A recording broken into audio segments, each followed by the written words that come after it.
We now present to you a dramatic reading from the book of Phil Collins from the Queen Jane's Babel. In the beginning, there was nothing. There was nothing everywhere. There was so much nothing, you couldn't even see where the nothing began and where it ended. That's how much there was. It was all just a big, blank space, with nothing everywhere. Whole lot of nothing going on. Then, a supremely creative being of no gender or known religious affiliations or denomination decided to pop into existence.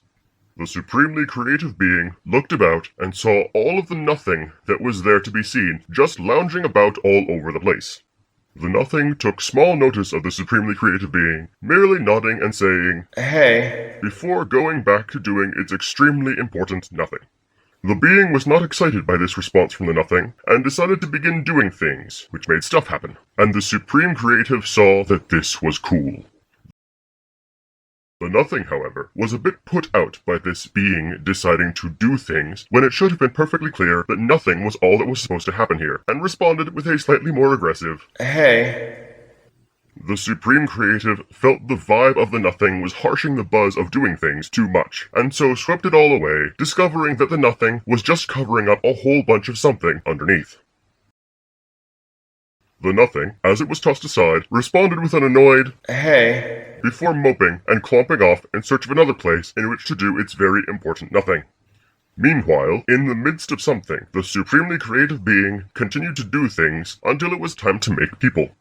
The being made its people to resemble itself, and was so horrified by the result that it promptly drowned them all mercifully over an arduous period of weeks of pain and suffering. After wiping up all of the water it had used for the drowning, the being tried again, only this time making the people slightly less like itself. And the Supreme Creative was pleased with these people, and began playing peekaboo with them, disappearing and reappearing at random. But the people sucked at this game. They were too busy existing at the moment to even notice, and so the Supreme Creative decided to simply talk to them instead. The Creative asked them. Huh? The people replied. The Creative said. Huh? The people replied because they were stupid, and the Supreme Creative probably should have fixed that, but decided instead to just move right along. I made you, and you, and all of you, and the stuff you're standing on, and the stuff above you, and the stuff around you, and it's so totally cool, right? Huh? And now, I want all of you to, go forth, said the being. And multiply, dear lord? Asked one of the overeager people, and the being did say no. Go forth, all of you, and just, chill, you know? Be cool with one another, and, just enjoy yourself. And so the people revolted, promptly inventing rock music and arbitrarily deciding it should be played so mind-numbingly loud that it could deafen the Supreme Creative, which it did, also deafening anyone within the next bajillion miles. The people also created so very many chemicals that ate away at the creative's senses of smell and taste, and when the supremely creative being simply tried to yell over the rock music played so deafeningly loud, it lost its voice.